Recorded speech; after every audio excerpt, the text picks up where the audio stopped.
Hey, it's me, Timmy, also known as one of the 5 unironic fans of this particular movie to ever exist. Now, you might be familiar with a little animated movie called The Secret of NIMH, and who isn't? Based on the book Mrs. Frisby and the Rats of NIMH by Robert C. O'Brien, and released in 1982 by well-known animator Don Bluth, The Secret of NIMH had a fairly decent release in the box office, but critics and audiences alike loved it. And honestly, I can totally see why. The animation is outstanding, the characters are memorable, the story is nice, and while it's not flawless, it's just overall a really good classic movie. I highly suggest checking it out if you haven't already. And with such a highly beloved film, it was only a matter of time before some guy in 1998 decided, hey, people seem to like this moderately successful animated movie, so why not make a direct-to-video sequel to it starring the sick kid from the original without any real input from Don Bluth. And thus, Secret of NIMH 2 Timmy to the Rescue was born. And holy motherforking shirtballs did people not like it. Everywhere you look when searching for this film, it's bashed left and right. Even at the time it was released, people hated it, and it's still continuing to this day. Some have been even going so far as to call it the worst animated sequel of all time, or even just the worst sequel in general. And to that I say, I mean, it's not nearly as good as the first film, sure, but the worst sequel of all time? Really? This is the film that deserves that sort of title? And not, Son of the Mask, Pink Panther 2, Neverending Story 3, Tentacolino, Happily Never After 2, Hoodwink 2, Ralph Breaks the Internet, every Alpha and Omega sequel, and so on? I'm confused. I know this is most definitely traveling into hot take territory, but in my opinion, this movie isn't really all that bad, or at least not as horrendously awful as most of the critics have made it out to be. In fact, I'd go so far as to say that I actually really like it. Now, is it a masterpiece or even better than the first film? Heck no. It's got its flaws, sure, some more egregious than others, but it's also got some legitimately really nice moments to it, and I feel like a majority of them have been overlooked by most people that hate this movie. And with the not so recent news of a Secret of NIMH animated series on the way, I figured now will be a good time to talk about this topic. Now, to be clear, while this review will be for the most part positive, I will go over some of the negative aspects of the film as well to make fair points, since I don't want this to come across as biased or labeling this as some untouchable masterpiece, because it isn't. And this is not me saying, you are all wrong about hating this movie and you should all like it now because I said so. If you hate the movie, that's totally fine. Your opinion is your opinion, and my goal was never to try to change it. What I am doing is sharing my perspective on this film in a more positive light, since, let's be honest, you don't see many of those regarding this movie. And obviously there will be major spoilers for both NIMH 1 and 2 galore throughout this entire video, so don't say I didn't warn you. So, ladies and gentlemen, grab your slingshots and put away your mousetraps, and let's dive right into my defense of Secret of NIMH 2. Roll it!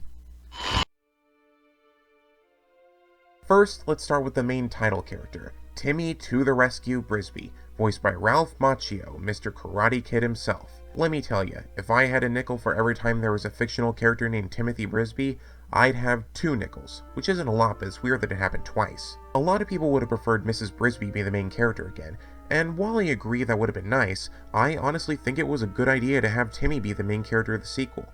With him being an important plot point in the first film, and after all the effort Mrs. Brisby went through to saving his life, it's nice seeing him being able to have an adventure of his own and wanting to prove himself. Timmy isn't too bad of a main character himself. Despite his recklessness and tendency to hold a idiot ball sometimes, he has an understandable motivation with wanting to live up to his late father's name, and his personality shows that he does have a strong eagerness to prove himself. As such, Timmy is incredibly frustrated when he's held back from it, and I don't blame him for feeling so. Even when the leaders of Thorn Valley, Mr. Aegis and Justin, explicitly tell Timmy to stay and not go after the Lost Six, Timmy basically says, I recognize the council has made a decision, but given that it's a stupid-ass decision, I've elected to ignore it. And goes off anyways. Timmy's not some undereducated weakling either. From the start of his arrival to Thorn Valley to his escape from NIMH, he shows time and time again to have a clever and even creative side to him, making a Home Alone style trap to defeat a wild snake, throwing everyone off trail with decoys when he and Jenny left Thorn Valley, escaping from a locked cage by messing with the door hinges, and even tricking the leader of an entire battalion of rats into going the wrong way, saving Thorn Valley from mass invasion in the process. Oh man! I'm still geeking out about it! His ability to adapt and improvise proves to be of great use to Timmy, and while I feel its potential could have been explored a lot more, I feel it was still enough to show how clever Timmy could actually be. Ralph Macchio does a pretty decent job voicing him, and was honestly a good casting choice given that he's had experience playing a young teen with potential going under training and wanting to prove himself. His singing voice leaves a lot to be desired, but other than that, his voice fits the character well, making him sound young enough to be believable as a teen, but also not making him obnoxious. Plus, whenever Timmy is feeling down, you can hear the frustration in his voice, as if he genuinely feels like he's being unfairly held back. He put effort into making this kid sound believable, and it really does show in his performance. I feel like Timmy's strongest trait is that he clearly deeply cares for his friends and family, and the scene that shows Timmy's caring side the most are the first 10 minutes where he's shown bonding with his older brother Martin, where we even learn that Martin was also the person Timmy looked up to the most even when he was little. When I grow up, I want to be just like you, Martin. Having Timmy look up to his older brother more than his deceased father, who he's barely ever met, actually makes sense. There's an article on a Secret NIMH forum that goes more in depth about this, but the gist of it is that Timmy and Martin's brotherly relationship is legitimately well written in the movie, especially since family was an important aspect of the first movie, and fans would obviously expect at least some carryover. It was especially a good idea to have Timmy and Martin's brotherly relationship established in the first 10 minutes of the film, since it later makes Martin's turn to evil hold more weight to the plot. Speaking of, let's talk about Martin. And I know what you're thinking. You'll be happy if you just say yeah. But there's way more to it, I swear. The arc that Martin goes through is interesting on its own. Like I said, he serves as the big brother to Timmy, and they're shown bonding with each other early on in the film. Martin is of course confused and frustrated as to how his little brother was chosen to go to Thorn Valley and not himself, but he still understands how important it is to Timmy, and he even shows support towards him while teaching him how to use the slingshot he gives him. This says a lot about his character, since it shows that he, like Timmy, has a genuine caring and supportive side to him, even if he doesn't show it often. This isn't exclusive to the sequel either. In the first film, Martin is a little brat with a short temper, as most young kids are, but he still shows worry whenever he sees Timmy as sick and bedridden as he is. He might have temper issues, but at the end of the day, Timmy is still his little brother, and actually does care for his well-being. Timmy to the Rescue further establishes this by showing them having a bonding moment and having fun with each other on the day before Timmy's supposed to leave for Thorn Valley, supposedly for good. So it's not like his normal character was rewritten for the sequel, he actually still stays true to his first movie counterpart. After Timmy leaves, Martin frustratingly goes off on his own, and we don't really see him until later on in the film, where it's revealed that he was captured by NIMH. This information gives Timmy enough motivation to go on a rescue mission against Justin's orders, and when he and Jenny actually get there, yeah, he's batshit insane. And now that he has Timmy and the others in his grasp, what does he do? He starts monologuing. He starts like this prepared song about how evil he is, how inevitable it is that Timmy join him, how the world will soon be his, yada yada yada. I mean, the guy has Timmy and the others on a platter, and he won't shut up. But as surprising as it may sound, this actually does hold more weight than you might think. Yes, the sequence with Martin being insane, and voiced by Eric Idle, complete with villain song, is absolutely hilarious to watch. But at the same time, you can imagine how devastated Timmy must have felt seeing his brother in this state. Again, Martin was the person Timmy looked up to most in his life, other than his mother of course, with Timmy even outright saying that he wanted to grow up to be just like Martin. That's just brutal, man. Martin's personality takes a complete turn from this point, and it's revealed that his motivations for going through his Joker arc and taking revenge on Thorn Valley stem from being hurt from the way that Timmy got all the fame and glory while he was left with nothing, which is actually a pretty good conflict for Timmy and Martin since it makes total sense.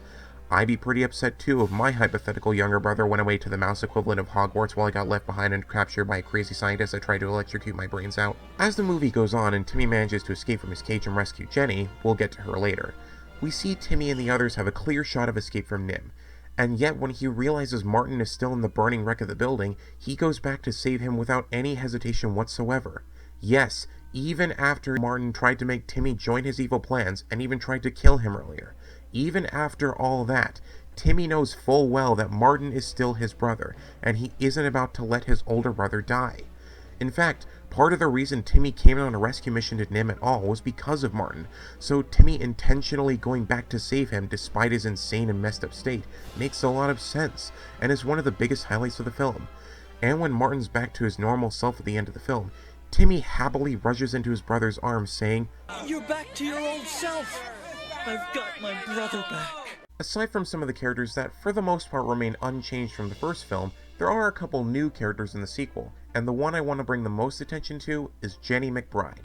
She serves as the main love interest for Timmy, and is the one to set the main plot into motion by being sent to find Thorn Valley and tell them about the remaining lost mice being captured there, including her parents.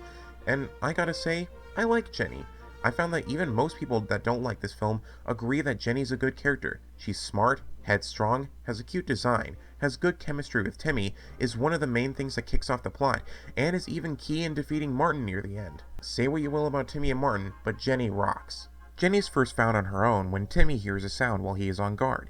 She seemed to be scrounging for food due to her being on her own, and we later learn that she was sent out to find Thorn Valley due to her family and the rest of the lost rats still being held at NIMH. She's kept at Thorn Valley because they don't want to risk it being exposed to the outside world, so she and Timmy hatch a plan to escape and rescue the lost rats themselves. Right from her introduction up to their escape in Thorn Valley, we get a sense of her having street smarts and a strong sense of determination, as first shown when she's scrounging for food and when she reveals she knows how to read. She does share a significant similarity to Timmy in how they both deeply care for their families and would do anything to rescue them from danger, but what sets them apart is their personalities. While Timmy is comparatively more easygoing and puts more of an initial trust in others, Jenny is a lot more stubborn and more forceful in her goals, having more of a sarcastic tone when she gets annoyed, not hesitating to try to leave on her own after they hear the council's rejection, and being the one to explain her situation to Timmy, which is how he learns about his brother being held there. So not only is Jenny integral to the plot in a meaningful way, but she shares a good chemistry with Timmy, with them having similar goals and cores, despite their different ways of doing so. Also, a little fun fact I learned while writing this, she's voiced by Hynden Walsh, who's also famous for voicing Starfire from Teen Titans and Princess Bubblegum from Adventure Time, so she's got a pretty good track record of voicing badass female characters. That's it, I just thought that little fact was cool. Just right off the bat, gonna turn on the heat, light up the night from the back.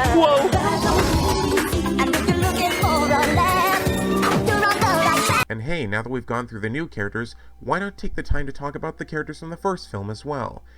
And yeah, I'll admit, this is where I kind of start to unfortunately agree with the detractors of the movie. Let's start with the most obvious one, the main character of the first film, Mrs. Brisby. She appears in the first few minutes of this film when young Timmy is about to be flown off to Thorn Valley for the first time, being there to say goodbye to her son and make sure he feels safe about going on the trip. Now, there's nothing inherently wrong with the scene itself, but the main problem is that that's basically all she does in the film. The only time we see her again is near the end, after Timmy had already returned home from his mission, and that's not a good thing. She was the main character of the first film and did most of the heavy lifting, not to mention saving her entire house and children from getting sunken into thick mud. So why the hell does she not have more of a presence here? I understand having her take more of a backseat to Timmy since this is his story, much like how Kronk's New Groove had Kuzco take a backseat to Kronk since that was his film, but that doesn't mean Mrs. Brisby should get completely sidelined as a result. Mrs. Brisby's other children, Teresa and Cynthia, and her shrew neighbor Auntie Shrew, don't have much of a presence either, aside from the scenes I described, but I'm not as upset with this decision since, being honest, while they were good characters in the first film, I don't really think there's much they would have contributed to the second film, at least not to the extent as the new characters do, or to the extent Mrs. Brisby should have. Now don't get me wrong, they definitely weren't bad characters. All of Mrs. Brisby's children in the first film were on equal footing, save for Timmy being a sick plot device, and they were important to the story because Mrs. Brisby would do anything to protect her children, down to being the source of the climax in the first film. But they themselves as characters didn't really do much. To me, they served as much of an importance to the first film's story as the Porcupine family from Over the Hedge. These characters exist for a reason and do serve their roles in the story as good as they need to be, and the film would be more empty without them. But as characters, they don't contribute much to the main plot outside of some character interactions here and there. So them not having as much of a role in the sequel doesn't bother me as much as it apparently does others, since I really don't know what they would really contribute without them just being kind of there. They've served their purpose, there's not really much else for them to meaningfully do. That's not to forget the characters in the first film that actually do contribute to the plot of the second film. Justin, Brutus, Mr. Ages, and Jeremy. Admittedly, I don't really have much to say about them compared to the newer characters, since for the most part they aren't really all that changed for how they were in the first film, aside from Brutus, and even then he was the minorest of minor characters. Justin's still commanding, Mr. Ages is still an elderly supportive figure, and Jeremy is, well, he's Jeremy. You could probably make the argument that Justin and Mr. Ages are more toned down than how they were in the first film, and you'd be right, but also, yeah, why wouldn't they be? They've set up Thorn Valley and seem to be living happily and peacefully without much danger, aside from the occasional snake. Of course they'd be more relaxed compared to living off stolen human trinkets in a f***ing rosebush, while a certain Jenner tries to shut down the whole moving plan. Jeremy is definitely the least changed of all the characters in the first film, and honestly I'm happy with that. He was funny in the first film, and Dom DeLuise still puts on a top tier performance here in the sequel. Rest his soul. So yeah, while I do agree in not being happy with how Mrs. Brisby was treated, other than that I don't really have any issue with the characters in this film. The new ones are interesting and have good character and plot moments and ideas, while still having the old ones in play. And Miss Brisby should have gotten more of a presence, maybe as another mentor to Timmy, but the rest is alright in my book. Alright, I think I've gone on long enough about the characters and how they relate to the plot, but what about another aspect of the film that people seem to unfairly hate on? Something like music? Cut me some slack, I don't know how to do transitions. The soundtrack to this movie is actually pretty good. Well, mostly good. There are a couple doo-doo moments here and there. But for the most part, it's pretty solid for a direct-to-DVD sequel. Composed by Lee Holdridge and performed by the Philharmonic Orchestra of London and Venezuela, with the song lyrics written by Richard Sparks, the NIMH soundtrack is something I feel is one of the more underlooked things regarding this movie. I mean, aside from the main 5 songs, 6 if you count the end credits song. In fact, I may as well start with those since I feel they have the most material to talk about. Keep in mind I'm not a big music nerd like the Needle Drop or Todd in the Shadows, and I'm not all that used to looking at songs too analytically, so this is all just surface level personal opinion. You can disagree all you want, just bear with me here for a sec. Admittedly, the first song, Come Make the Most of Your Life, is kinda not that great when you think about it. I don't hate it, it's got some really nice vocals and harmonies, especially from Justin, voiced by William H. Macy, and the instrumentals are superb, so it's not like it's a total pain to listen to. It's more so the concept that I have an issue with, since it's just showering Timmy with praise and admiration for something that he hasn't even done yet. I'm aware that he does fulfill it later in the movie, but that's just it. It's later on, when he's older. Right now he's just a little 10-year-old kid. He just got there for f***'s sakes. Let the kid breathe before you start praising him about prophecies and shit. No wonder you got him confused. Again, this song sounds nice and I adore the instrumental track for it, but the concept bothers me too much for me to fully enjoy it. 4 out of 10. The second song, I Will Show the World, is Timmy's big song, meant to show his determination to prove himself and live up to his late father's name. This song is something I'm half and half on. On the one hand, it's really nice to see Timmy grow and mature through the years as the song progresses, going from a tiny mouse kid to a fully fledged adult, kind of like how Lion King did with showing Simba growing up during Hakuna Matata. And again, the instrumental track really shines here. It sounds triumphant and matches Timmy and his ambitions perfectly. On the other hand, One day they'll know me, they'll hear what I've done. I will show the world I'm my father's son. yeah, he can't f***ing sing. This song actually has the exact opposite problem from Come Make the Most of Your Life. I'm actually perfectly fine with the concept here, and it makes perfect sense in universe, but the actual vocals to the song, well, they ain't the best to listen to. I'll admit I don't mind Ralph Macchio singing as much as others do, especially since I still think he does a great job voicing Timmy in the rest of the film, and the first kid I can give a pass to because, well, he's only a kid, and he only gets like the first 10 seconds of the song anyways. But the second singer is painful. I mean, come on kid, with all the training you're doing, why not throw in some singing lessons while you're at it? Thankfully, the OST has the music mixed a lot better than the actual movie, so that means I get to hear more of the instrumentals than I do the actual vocals. Not to mention, the lyrics are really basic as well. They do show Timmy's ambitions fine, and do get across his determination to live up to his late father's name, which is all well and good, but the entire song reads like it's trying to be Go the Distance from Hercules. And you know what? It does feel like Go the Distance. On Wish. I don't know, I really want to like this song, and I do enjoy it more than the first song, plus it has a lot of nostalgic value for me, but it's the little things that hold it back for me. 5 out of 10. Next song, Magic Mystery Show, comes up when Timmy and Jenny arrive to the forest where the Great Owl lives, except here the Great Owl apparently f***ing died because his home is now taken up by Jeremy Crow and his small, energetic green assistant that cracks sarcastic jokes and has a voice vaguely reminiscent of a New York accent. Their whole shtick is that they make a living by scamming others by pretending to be the Great Owl, which goes about as well as you'd expect. And honestly, as incredibly dumb as that setup is, I freaking love the song that comes with it. I've heard people call it annoying because of how nonsensical it is, and yeah, it is nonsensical, but honestly that's what I love so much about it. I feel like every musical-based film needs to have at least one song that's just pure fun. You know, you got your Hakuna Matatas and your Under the Seas and whatnot, and this song falls into that category because it's just pure unashamed fun, and a good use for these comic relief characters. Not to mention, it's also catchy as hell. I love the Middle Eastern influences this song has. They fit really well with the tone of the whole song and adds to its catchiness. Plus, Dom DeLuise is always a win. It's impossible to hate him. Overall, definitely one of the better songs of the film and a step up over the last two songs. 7 out of 10. And of course, next we have the song everyone knows about. The song that both fans and detractors agree is the most batshit insane part of the whole film, for better or worse. The song known as Just Say Yes, sung by the big twist villain of the film, Martin Brisby. And I just gotta say, I unironically f***ing love this entire musical number. Like, oh my god, everything about this song is absolutely insane. The animation is bizarre, the instrumental gives its all, the Eric Idle vocals are unforgettable, the lyrics are unabashedly cartoonishly evil, and oh my god, I love this villain song, put it in my mouth. Okay, but in all seriousness, this is honestly the best song in the whole film. Not only because Eric Idle can actually sing, sorry Timmy, but also because it's an incredibly fun villain song in general, as you'd expect a good villain song to be. There is not a single dull moment in the song, far from it. It's got a dark and bold instrumental that complements the insane tone that Martin gives. Eric Idle's performance as Martin sells the whole thing, as he sounds genuinely unhinged. The intensity of the song does a good job at building the right themes while still keeping consistent, and at one point it even includes a dark reprise of an earlier song, Come Make the Most of Your Life, turning the previously inviting lyrics into a twisted context. Come on into the greatest kind of life. To the best and the latest kind of life. Come on into the greatest kind of life.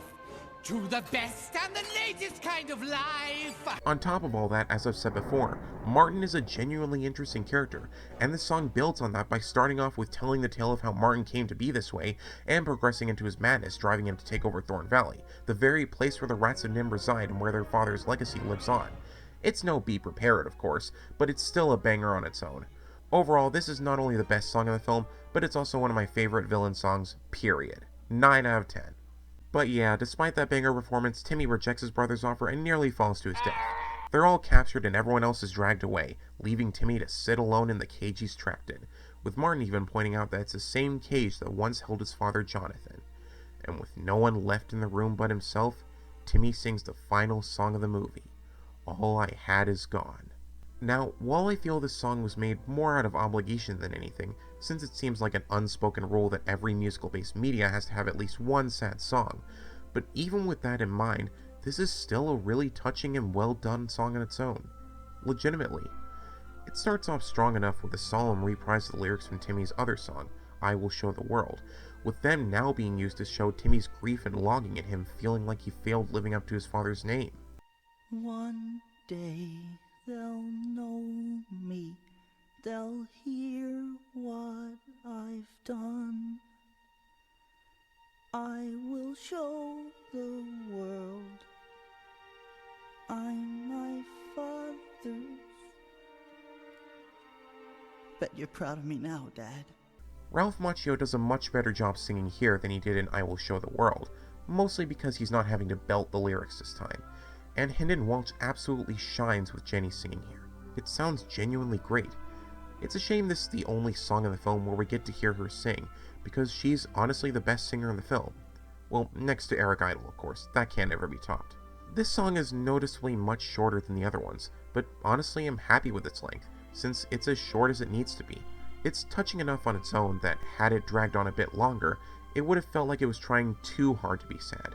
But as it stands, it's a beautiful song that exemplifies the low point the characters are in and gives them a moment of reflection. It even gets its own reprise during the end credits, which not only has great vocals and instrumentals, but it's also a nice send-off to the film, like saying goodbye to an old friend. Call me sappy all you like, but I love this song and it deserves more recognition, especially the end credits version. 8 out of 10. So yeah, the songs themselves range from mediocre to actually pretty great. I'd say the biggest issue with a lot of them is the lyrics, which do get across the song's messages fine, but are overall really basic, as is the case for Show the World. I feel like if they did some tweaking to the lyrics to better flow with the storyline and the characters singing them, they might have been better received. However, there is one positive they all have in common along with the rest of the film: the instrumental score, and in a nutshell, it slaps. The music score throughout the entire film fits the tones of the story perfectly and adds to the atmosphere, as all good movie soundtracks should do. It's triumphant and orchestral for when the heroes accomplish things, dark and low tone for the villainous moments, softer and more casual/inviting for the Thorn Valley scenes, and so on. It sets the tones for each scene and stays consistent to them, even occasionally including musical cues during certain moments, kind of like how John Williams' soundtracks for the Star Wars films would include cues and callbacks during certain scenes. Even the songs with the more lackluster lyrics still have excellent instrumentals to them, and it really makes me wish that karaoke to these songs were released. Oh well, at least we have the full OST for free on YouTube, so there's that. Overall, despite some lackluster lyrics and Timmy's singing voice, it's still a great soundtrack that's surprisingly solid for a direct-to-DVD sequel. I would say that the decision to make the sequel into a musical was an odd decision, since the first movie wasn't a musical at all, but as it stands, I'm generally happy with how the actual musical elements turned out. And hey, NIMH 2 apparently isn't the only one to give a non-musical film a musical sequel, so who am I to judge? Alright, let's see, I've gone over the characters, the plot, the music. Well, I think I've covered all I need to cover, so thanks for watching, and OW! What the... Oh. Right. This thing. So, remember how I said in the beginning how Seeker of NIMH was originally based on a book, Mrs. Frisby and the Rats of NIMH by Robert C. O'Brien? Well, it turns out that book has its own sequel that was made before the actual NIMH 2, all the way back in 1986, Racso and the Rats of NIMH.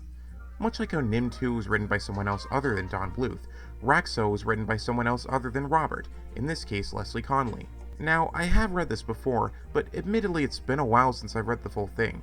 I have heard it's a more preferable alternative to NIMH 2, considering how much the film deviates from it. Well, I've got my own copy of the book right here, so let's take a look. Maybe it's better than I remember it being.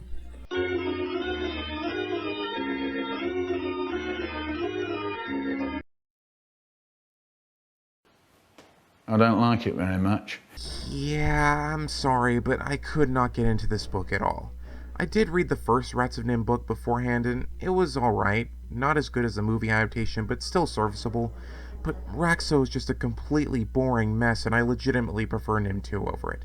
To bring you up to speed, here's a quick summary of the plot. Timmy's about to go off for his third school year at Thorn Valley, except Jeremy can't fly him this year because his mother's sick, so Timmy has to walk there.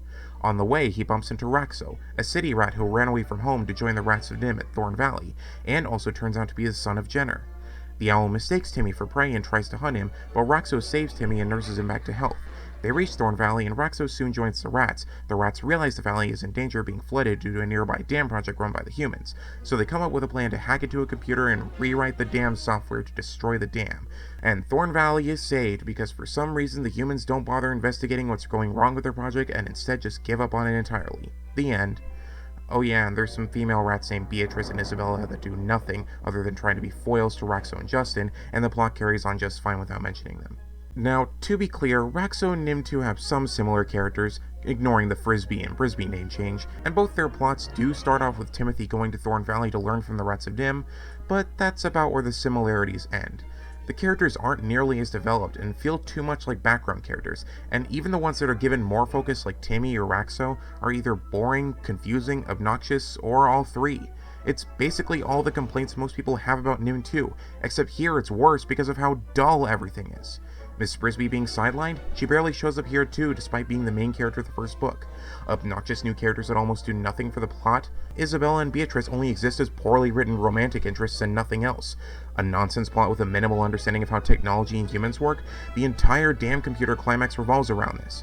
Brutus being reduced from being threatening in the first story to bumbling in the second, literally described in the f***ing text. The Timmy in this version bothers me because not only does he not have even half the development he had in the movie as previously described, but he also doesn't have half the personality either. Timmy Brisby showed care for his friends and family, but he also had a streak of recklessness to him. He could screw up and make mistakes, he could get annoyed when he feels sidelined, yet he still felt likable because of his determination to do the right thing and save the ones he loves. Not to mention he had actual creativity and ingenuity skills that came in handy multiple times and showed his ability to adapt and improvise, actually building on his character in a meaningful way.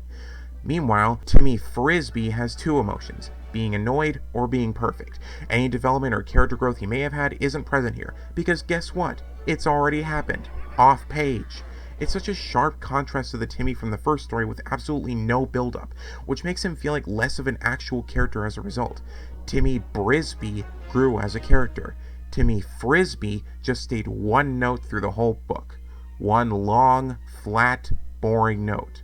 Racso himself isn't much better. He's obnoxious and is almost as bad as the very story he stars in.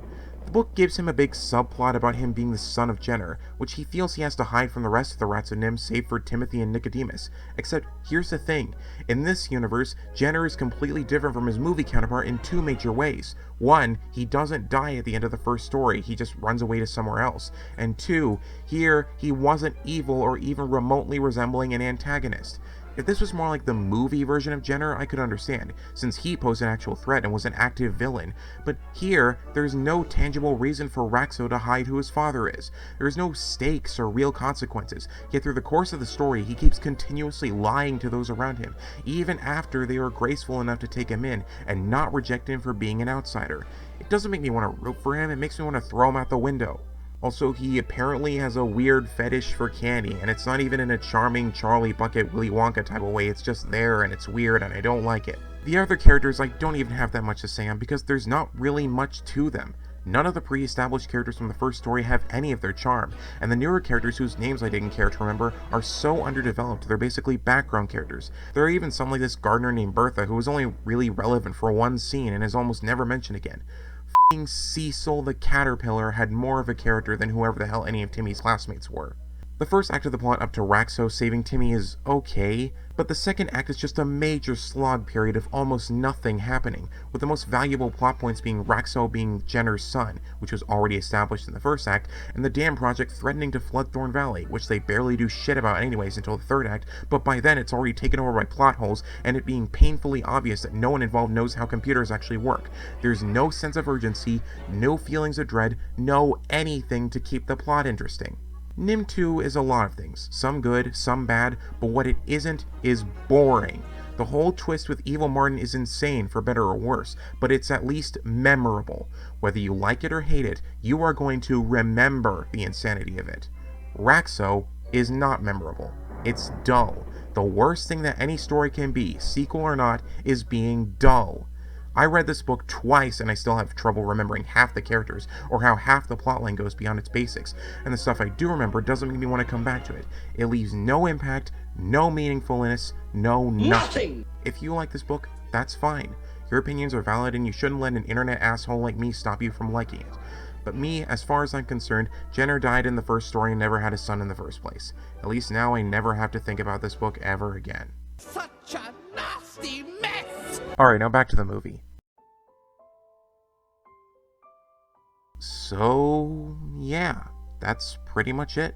I've laid out my points as to why I enjoy Secret of NIMH 2 and why I think it's overhated. Now, again, I'm not claiming this film to be perfect. It's got a ton of problems. It's not nearly as dark as the first film, the animation is cheap and has crappy lip syncing, some of the characters from the first film are way more sidelined than you'd like them to be, there are some hokey lines here and there, etc, etc. I'm sure you've heard it all. I know I certainly have. But despite its flaws, I still genuinely like this film, and after writing this, I hope I've done at least a decent job of explaining why. Of course, feel free to disagree all you like. Hell, tear this review to shreds if you want to. People can hate this movie if they want to, and as long as they're respectful about it, that's okay. It's just that after seeing so many negative reviews tearing up this film, some harsher than others, I just wanted to be the guy to give a breath of fresh air and point out more of the positive aspects of this film as well. We all have that one widely hated film that we can't help but love despite its critics, and to me, this is one of them. The fanbase for it might be small, but it's a fanbase nonetheless, and as long as it exists, I'm more than happy to be a part of it. Thank you, and good night. Oh, how can I bear miles ahead. Living without you would